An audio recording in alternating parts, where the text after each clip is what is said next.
You also want to do like a sleep routine that tells your body that it's time for sleep, right? So maybe an hour and a half before bed, you may take a warm shower, you may have a certain tea that you drink. Mm. You really want to signal to your body that it's time to wind down and sleep. And you also want to sleep at the same time and wake up around the same time.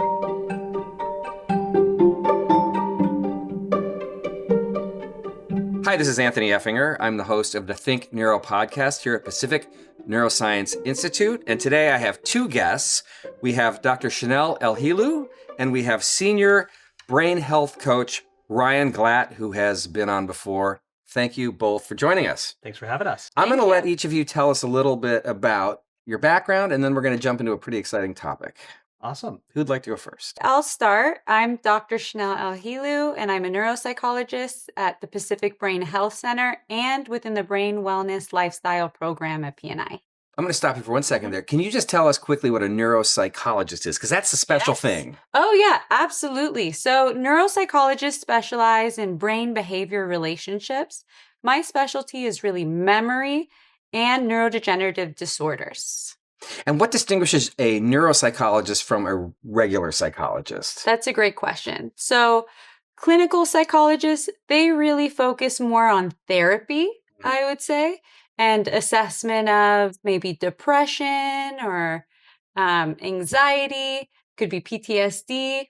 A neuropsychologist focuses more on cognitive functioning and how our brain can impact our behavior. Are you seeing patients the way a psychologist would? Are you doing sessions? I do both. Okay. So I will do cognitive assessments and I also provide therapy as well. Okay. And what is the cognitive assessments add what to the process? Yeah, so cognitive assessments actually are very helpful in the diagnostic process, especially within neurodegenerative disorders, because it really helps us, one, get a baseline of their cognitive functioning. So that could be their baseline memory and global cognitive functioning, which can include like executive functioning skills, attention, processing speed, visual spatial skills.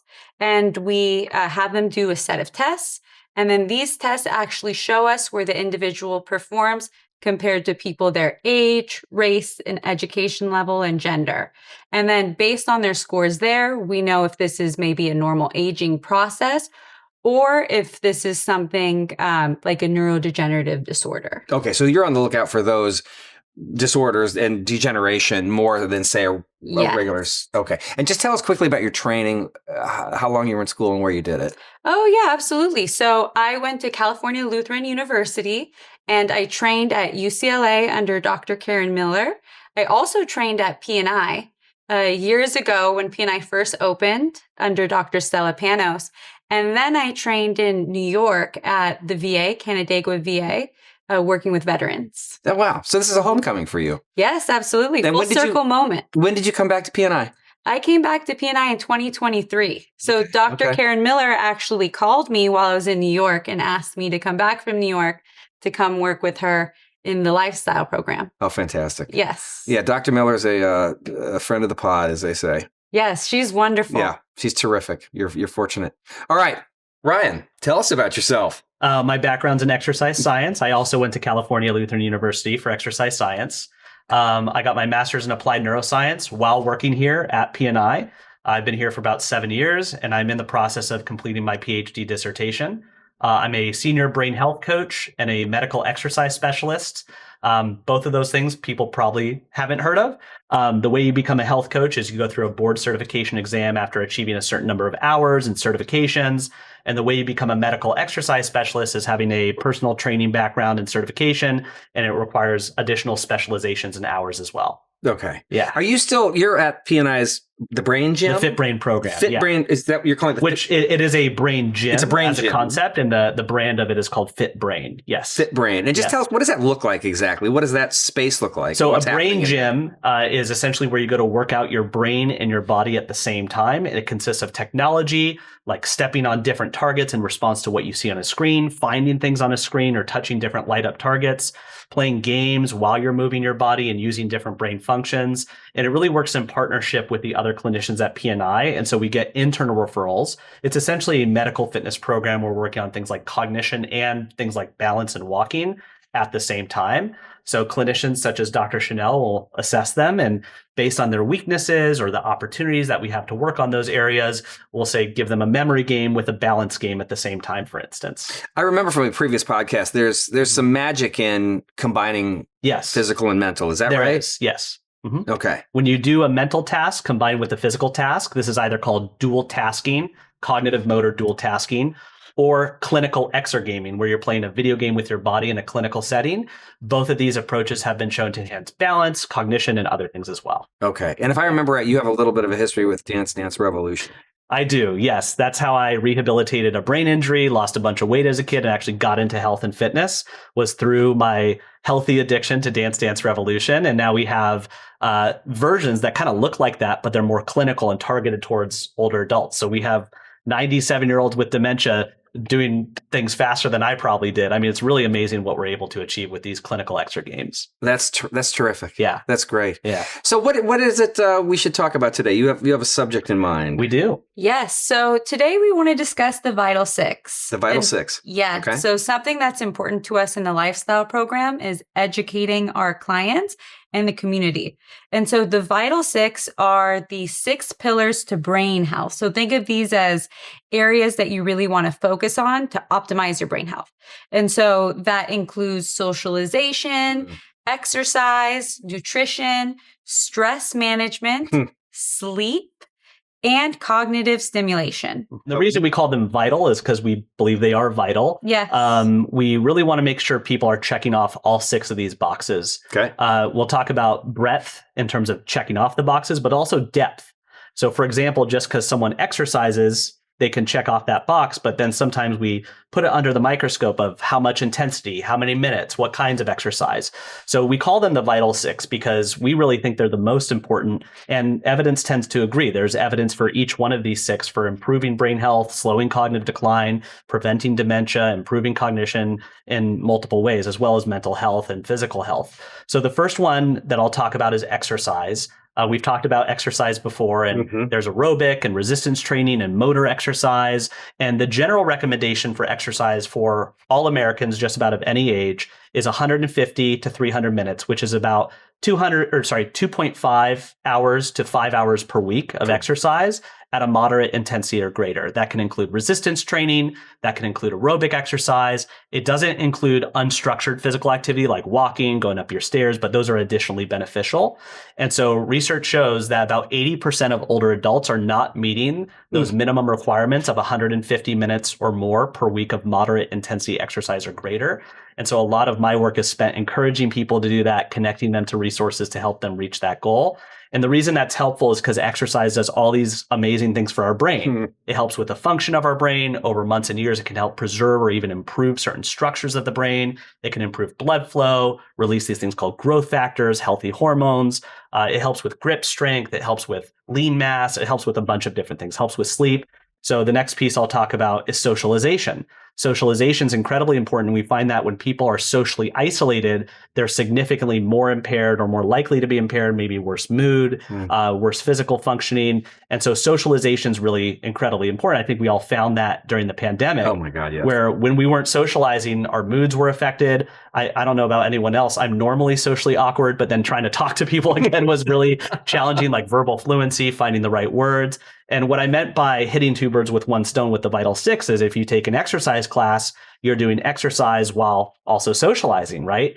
And so that's an approach we like to take. So exercise is one, socialization is another, and then nutrition is another big category. Molly Raposa, our dietitian and brain health coach here, is a specialist in that. And there's the Mediterranean diet, which I think everyone's heard of. Oh, yeah. But also the MIND diet, MIND, which is a combination of the Mediterranean diet and the DASH diet, which is a diet for hypertension. And so those diets get combined to be what's called the MIND diet. Would you give us just an example of a MIND diet meal? Sure. Yeah. I mean, it's typically what you'd find in a Mediterranean meal. So healthy fats, omega-3s, healthy plant-based sources. You're going to have low red meat, not too much sugar, not too much unhealthy fat. Like I said earlier, healthy fat. Like healthy fat, like... Oh, Olive fish, oil. almonds, olive oil, nuts, Okay. healthy fatty fish, things like that. So it's what you would imagine. I think most people understand it, but the Mind diet has an emphasis on, typically a little bit lower carbohydrate, a little bit of lower unhealthy, like a saturated fat, but higher levels of things like unsaturated fat, omega-3s, things like that, while also having a very big focus on plant-based nutrition. Mm-hmm. There's a push. I don't know if you know Peter Attia, doctor, trainer, all around longevity expert. I think he and others are sort of think there's a protein deficiency across I would agree. our society, and none of us are getting enough, especially as we age. Especially with older adults. Yeah. Is that, we find that quite a bit. I mean, something that we find is they're losing an unhealthy amount of weight, especially as they age and as they're trying to diet, and they struggle to gain weight. It's kind of the opposite of the problem we're used to hearing. People are struggling to lose weight. But in our population, it's really struggling to gain weight typically. And, this is both protein intake, but also a lack of resistance training and strength training. Because a lot of people believe that aerobic exercise is best, or they think older adults just shouldn't lift weights. But we've had some amazing success stories of people getting on a weight training routine, consulting with a trainer, consuming more protein, and they're gaining lean mass. They're feeling healthy, strong. It reduces risk of falls, improves cognition and mental health, all sorts of amazing things. Yeah. So weight training is... That's the other thing is important. But going back to what you mentioned about protein, and so there is a research study that came out that actually found that those who were adhering to a vegan diet actually were having some negative impacts on brain health. Now, it doesn't mean that being vegan is bad for your brain. It just means that you have to work harder to source your protein.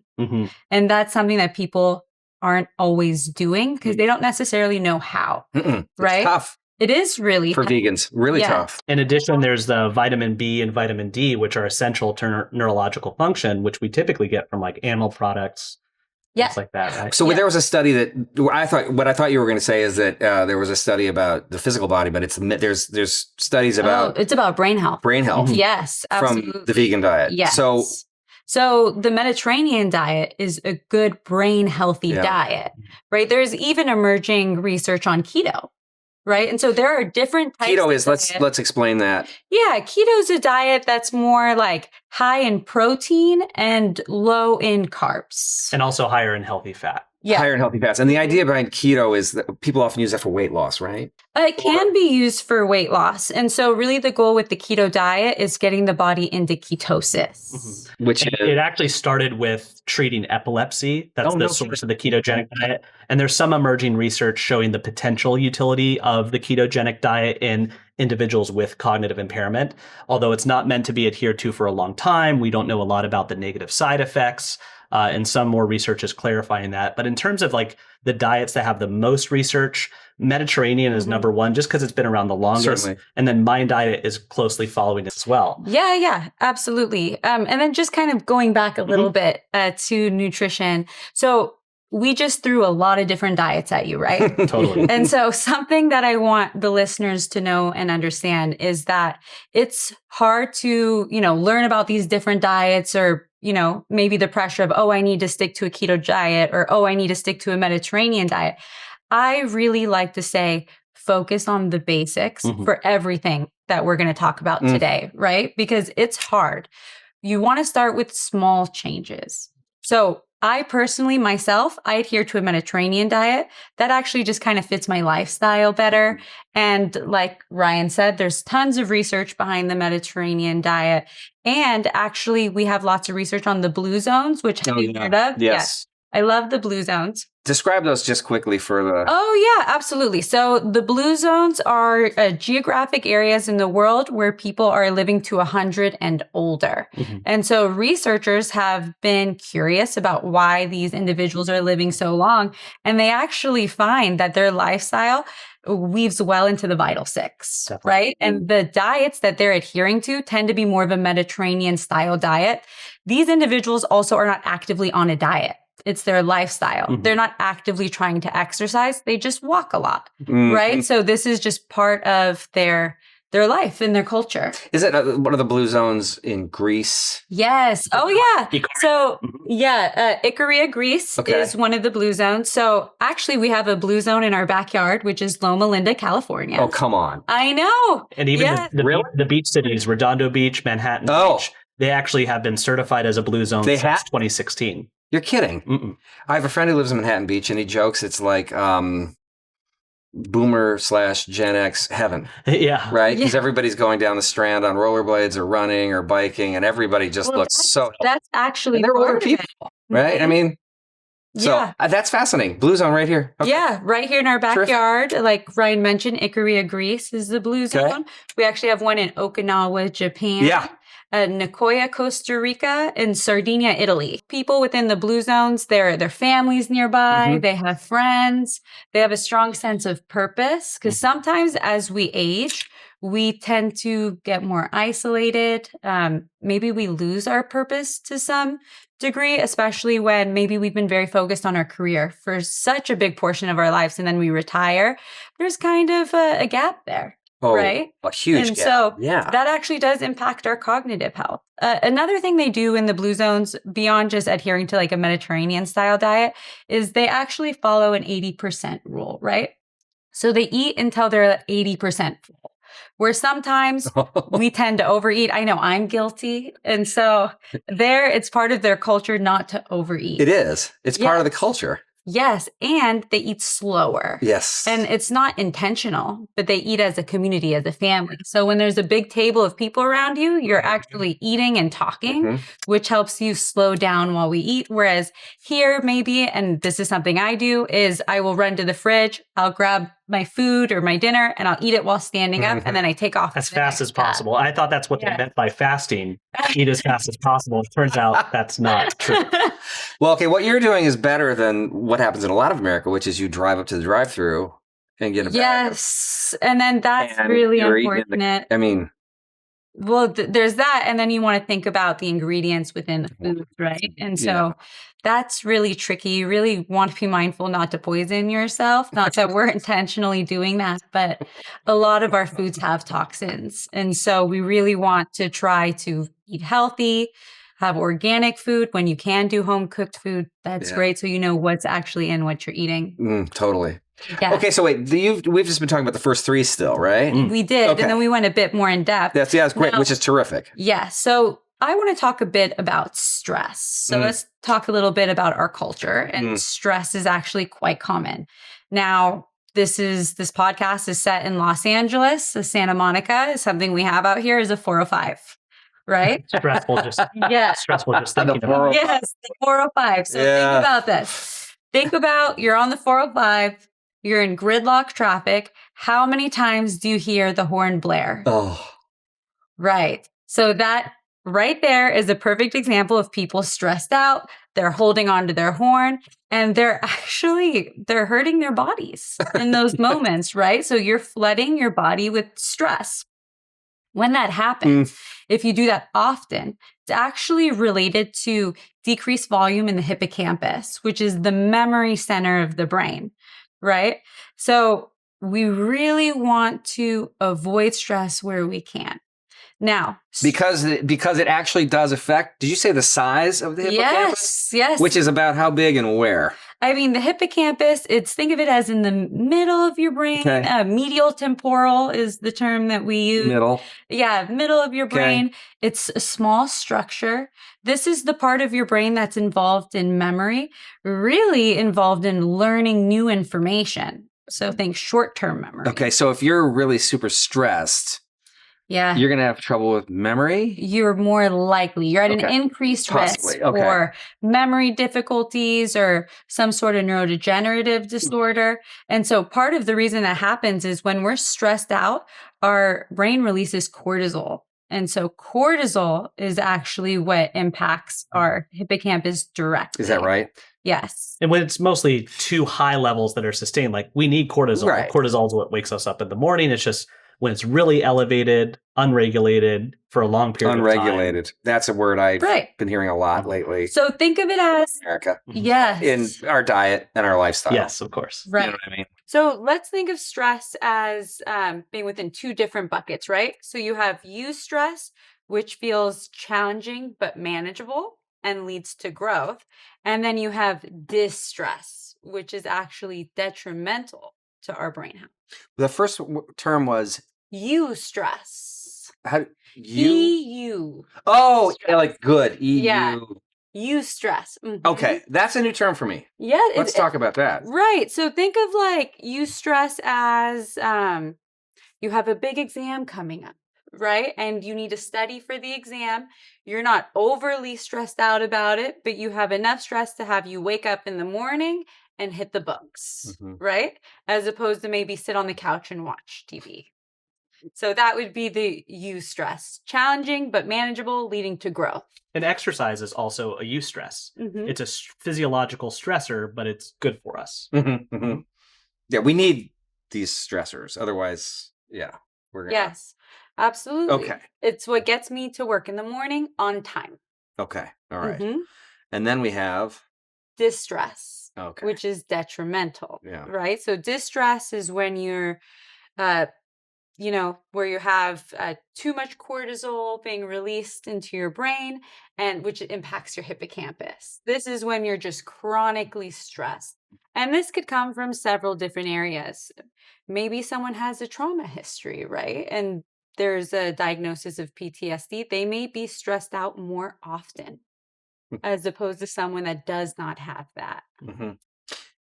Right. You're predisposed by these events in the past that. Exactly. Yeah, there's so Mhm. much of that. Absolutely. Okay, so stress was number 4. 4. Yes. So the next one I want to talk about that's very important is sleep. Oh, yeah. And so actually a lot of the older adults I work with aren't getting enough sleep. They're trying really hard. They want to sleep. They're 7 to 8 hours, which is really what we recommend. You really want at least 6.5, but like 7 to 9 is a good place to be in. But some people struggle to fall asleep or stay asleep.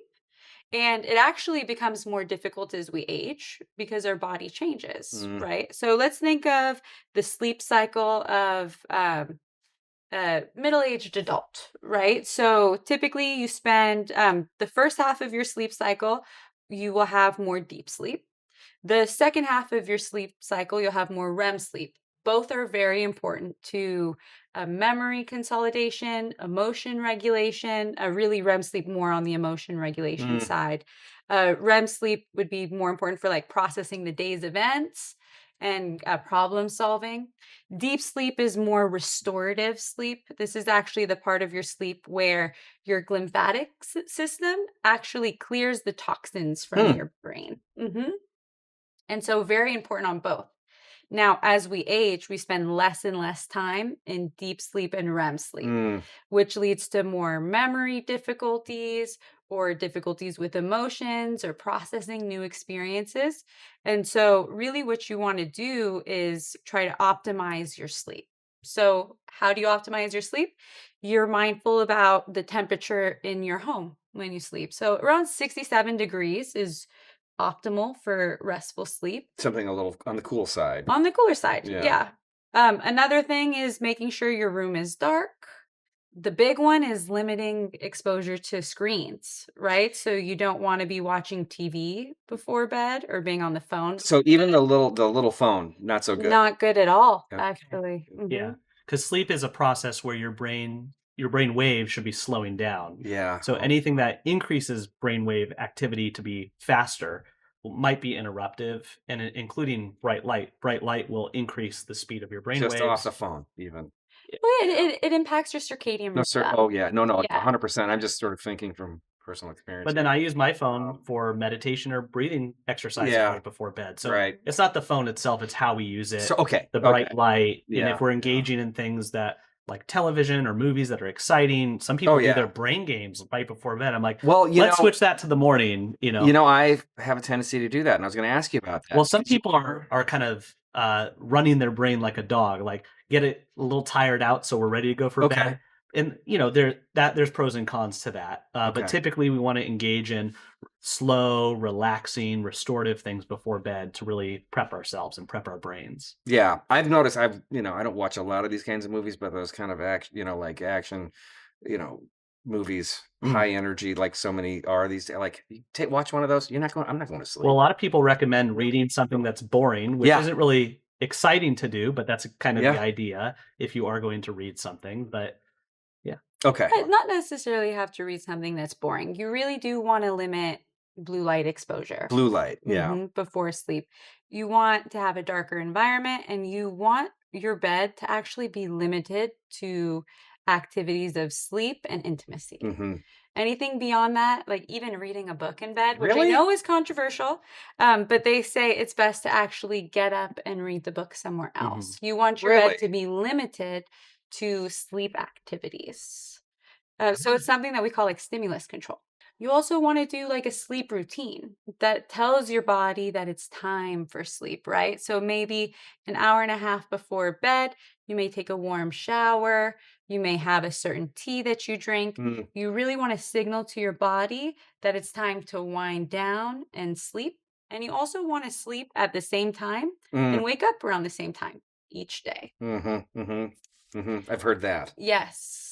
Yeah. Okay. Sleep Well, is a big area for many of us. well, do you remember? I mean, we've come a fair distance on this. Remember back in the old days, people would be like, "Sleep when you're dead." I mean, Okay, actually, so many of my clients that I work with have talked to me about that. have they? Yes. And so it was when they were working, when they were younger, they were very focused on staying up late to get their work done. And really, that can have some negative consequences on the brain because, like I talked about the glymphatic system, how it clears toxins from the brain. So, if you're not getting enough time in sleep, Mm, if you're not sleeping enough hours, you're not going to have enough deep sleep. And that deep sleep is removing the toxins related to Alzheimer's disease. the plaques. Yes. The Yes, the amyloid plaque. amyloid plaque. Really, Mhm. deep sleep removes those. Helps. Yes, Helps. that's where it cleans. Okay. So So if you're not deep getting sleep- that, Yes. the trash isn't getting taken out. That's actually the Okay. perfect way to describe it. So that's when the trash is cleared from your brain. Now, things that actually help with that is diet and exercise. So if you are on a healthy exercise routine, if you're having a clean diet, Mhm. you're actually going to sleep better. And also, if you hydrate, so being properly hydrated is actually related to the clearance of those toxins during deep sleep. So going to bed hydrated. No, you don't want to drink a lot of Right, water I thought before so. sleep because Right. you're going to wake up to use the Yeah, restroom. yeah. And that's a big issue. A lot of people disrupt their sleep because of getting up multiple Yeah. times. And if you're getting up more than Yes. 3 times, that's actually called nocturia, where it's actually disruptive because you're getting up too many times. Once or twice, I think, is okay, but a lot of people feel they get up as many as 6 times and they believe that's normal. Well, it's also part of being an older adult Yeah. because you're spending more time in light sleep. And so you're constantly being woken up by having to use the restroom, which impacts your ability to stay in deep Where we sleep. might not be woken up of the other stages of sleep. Yeah. But in light sleep, you're You're aware gonna, enough. Okay. yes. Hmm. Okay. Okay. Yes, absolutely. I'm tempted to look at my watch here and see how I did last night. Got the little. Well, okay. Are these things any good? I mean, Yes. So if you look right here, I'm wearing my own tracker. I have it on all the time. is that an Aura ring? It's an Aura ring. Okay. Yes, and it does help me optimize my sleep. And so I'm a fan of wearable trackers, but they're not good for everybody. Okay. Now, this is good to give you data. So let's say you have goals or you just want to better understand your sleep cycle. This will actually really help you understand the way you sleep and what helps you sleep. So you can add like trends, like maybe I ate too close to bedtime and I can't sleep I'm not sleeping as well at night, Mhm. right? But some people get overly invested in their numbers and they stop listening to the cues of their body. And so when that's happening, you really want to take a step back, learn your body first, Mhm. and then use these trackers as an additional like add-on to help.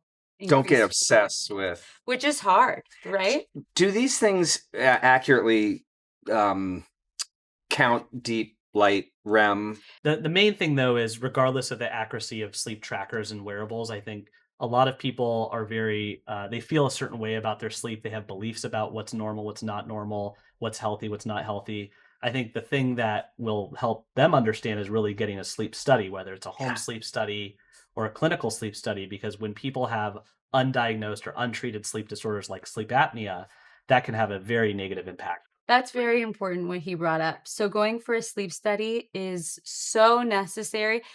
If you're someone that snores, you should absolutely be going in for a sleep study. So I did that.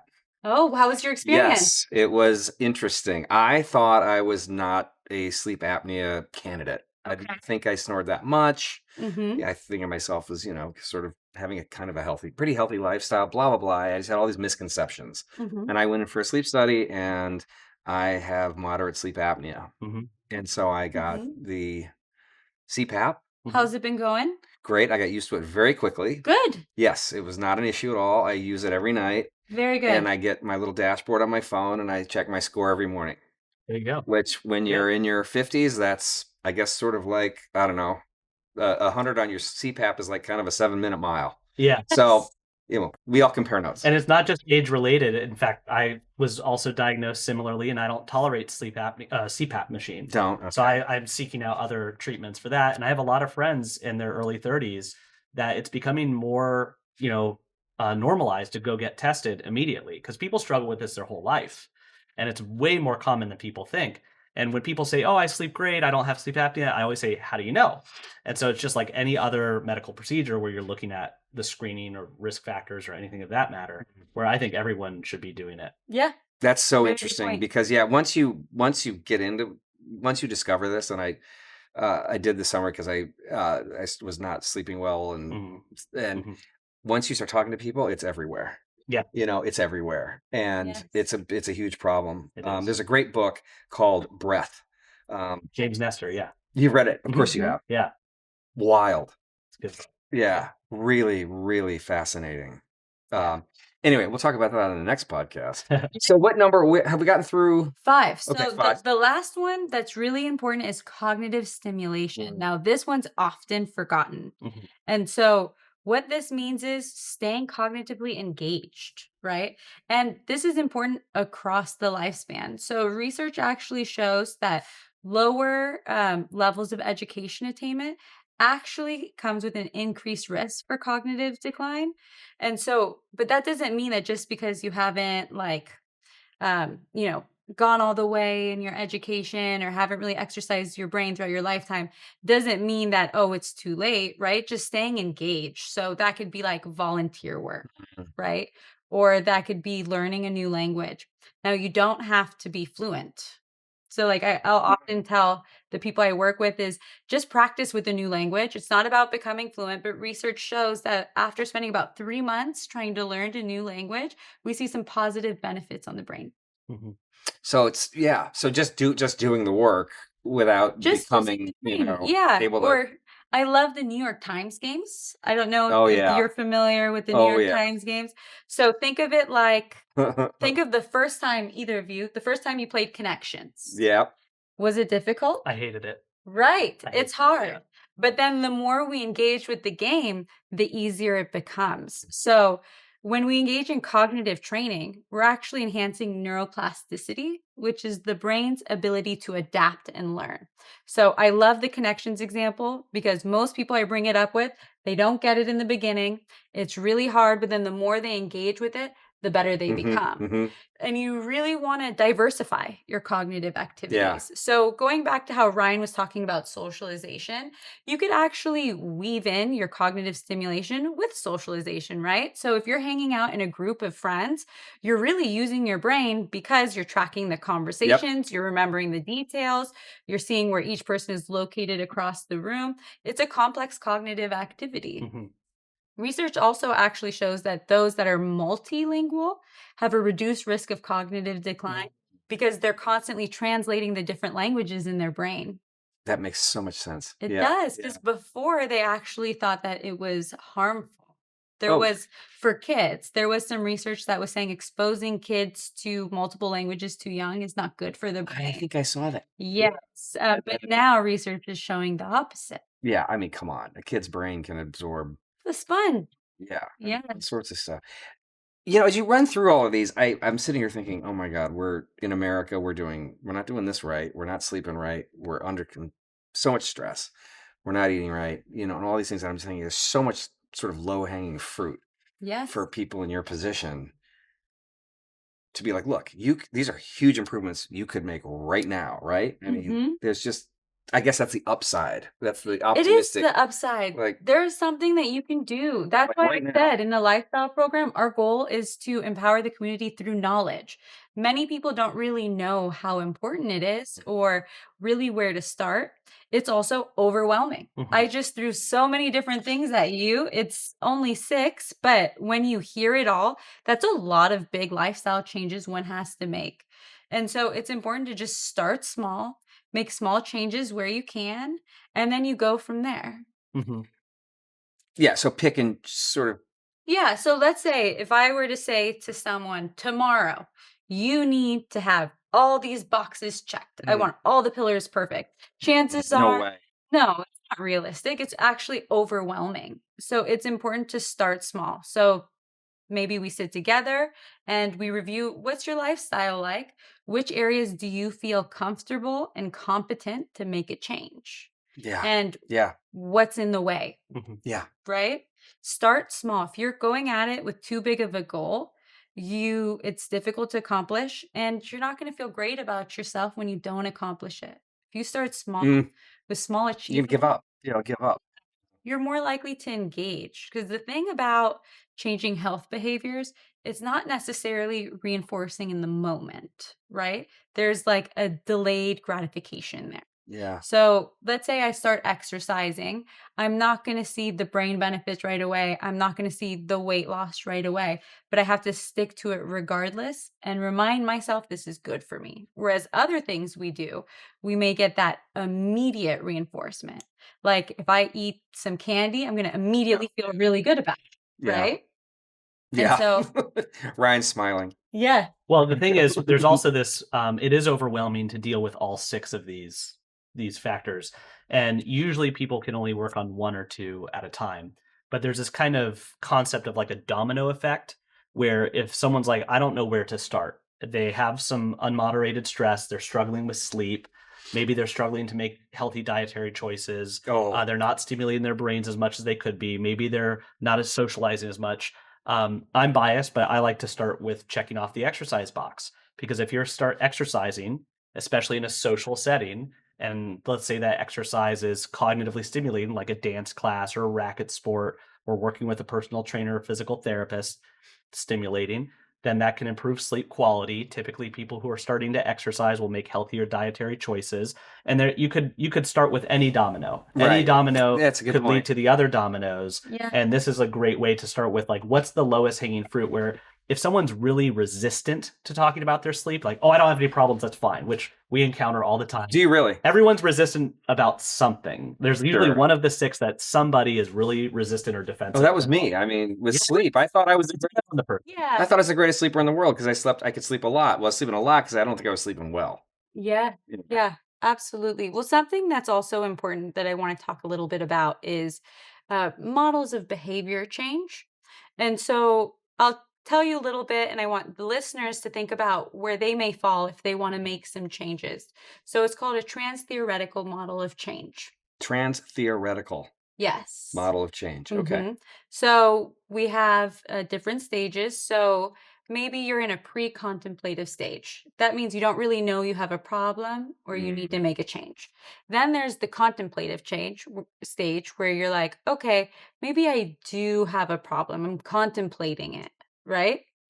There's a preparation stage where it's like, okay, I'm actually preparing to make this change in my life.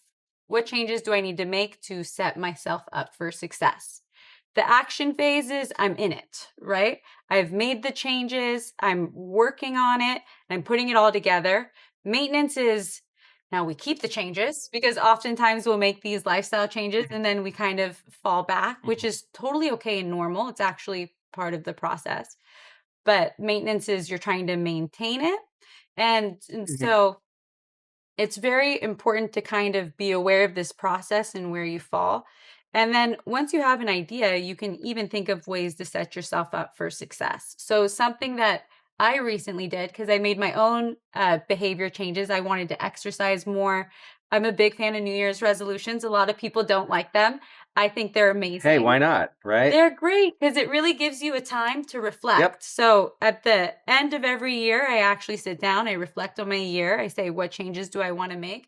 I write them down and then I look at them again the following year.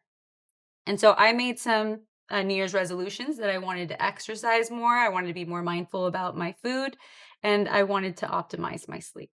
And so what I did was something that's called habit stacking. Mm-hmm. So I actually paired something that I do often with something that I wanted to add into my routine. So stretching while watching television. So I'm still watching the show that I want to watch, Yeah. but I'm also stretching while I'm watching it. Yep. I also like social accountability and social support.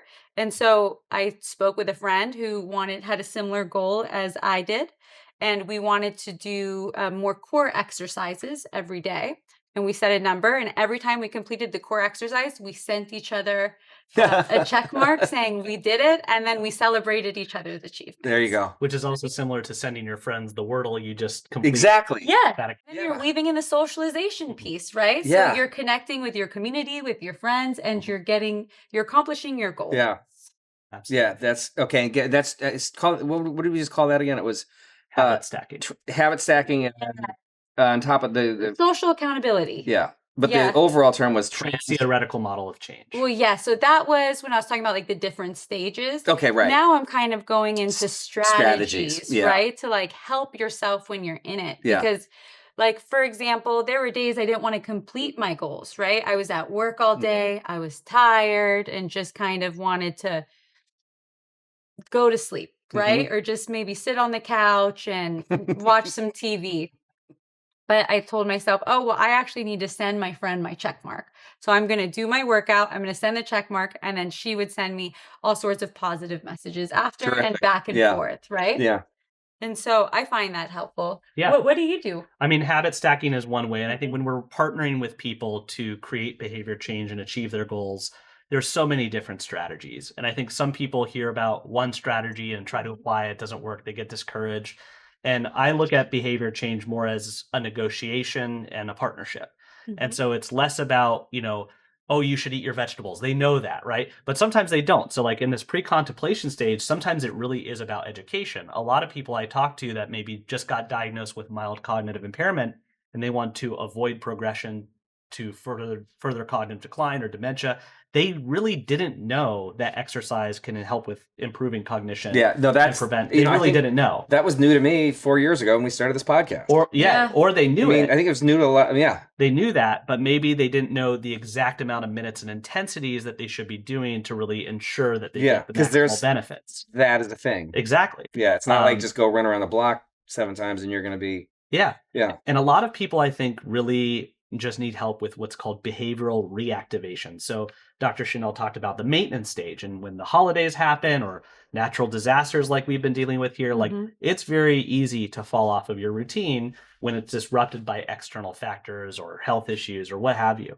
And so that behavioral reactivation, most people have done most of these things, something cognitively stimulating, something social, healthy eating, exercise at some point in their life. So they actually have some experience. It's not like, did you know exercising is good for you? They're like, wow, I had no idea. And most people are, most people have a pretty good idea. And so a lot of it's reactivating and they say, oh, I used to go to the gym. Like, oh, well, tell me more about that. When was it? Where were you going? Who would you go with? And talk about how can we get back to doing that? Oh, can we start going back there? Oh, yeah, I just need to reactivate my membership. Oh, when can you do that by? Or you know what? I'll start going with my wife. So she's not stressed about telling me to do my exercise. And now you go together, you check it off together, things like that. Yep. So behavioral reactivation, I think, is a big thing. Habit stacking is great.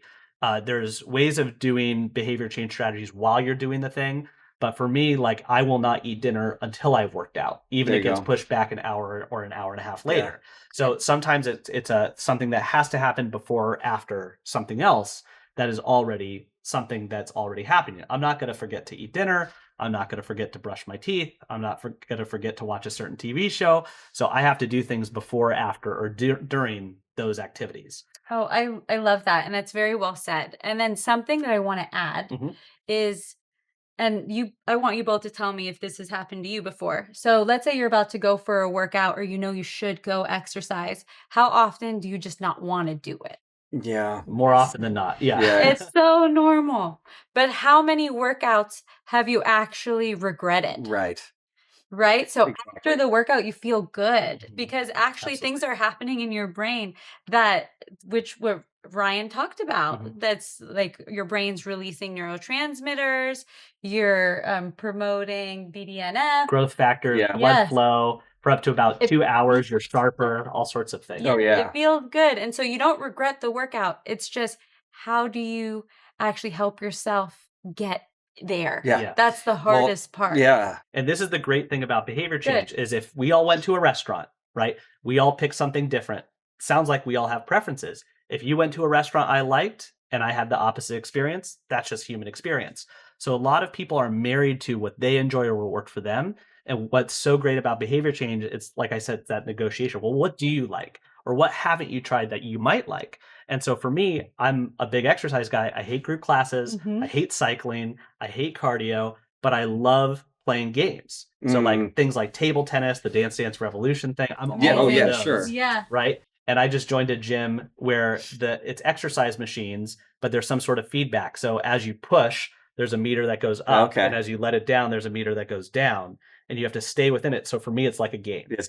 So I'm a 33-year-old child. I just need a game. And if it's Yeah. gamified, Hey, if it works, I'm on right. top And of so it, you've got right? that. You love Peloton. Yes, exercise looks different for everybody. Totally. Yeah. It could even be like walking your dog. Yeah. Right? And like to me, that feels amazing. You go outside, sun's out. Oh, yeah. You're just like smelling all the different flowers and you're exercising, you're walking and you're moving.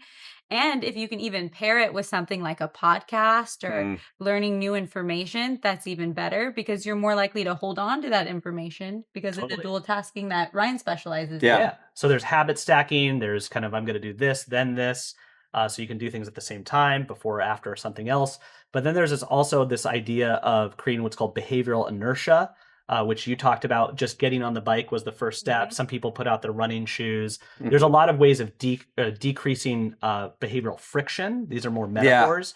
Behavioral friction, like what are the barriers? What's the challenge? What's the apprehension? And how can we decrease that friction as much as possible and then increase what we call behavioral inertia? So sometimes it's not, just telling people to go do something or teaching them about it, but helping them do it. So a lot of times, oh, I don't want to go and park and drive and go to the gym. I just want to stay at home. Well, I have built into my home exercise equipment just in case for Yeah. those things. So I minimize my excuses and my friction.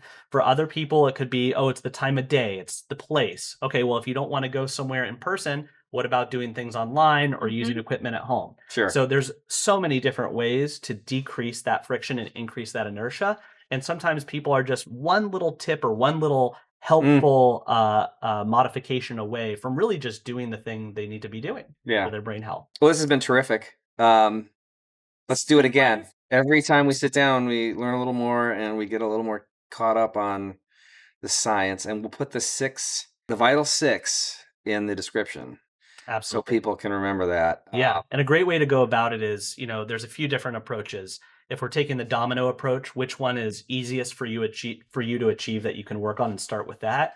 Or if you're trying to kind of assess what your blind spot is, like of those vital six, which one can you start doing more of? I Yeah. think that's a great way to get started. I don't know if you have any other tips as well. No, absolutely. I completely agree with you. Just really start small. Try to, pick what you like first. Explore. You don't have to do this alone. There are health coaches like Ryan or psychologists like me that can really help you through the process to identify the changes that you could make and then give you strategies and steps to really set yourself up for success. Yeah. Dr. El-Helu, soon to be Dr. Glatt, right? Yep. Yeah. Working on it. Thanks a ton for coming in. Thank you. And Thank we'll you do it for again. having us. Thanks This for was having us. wonderful.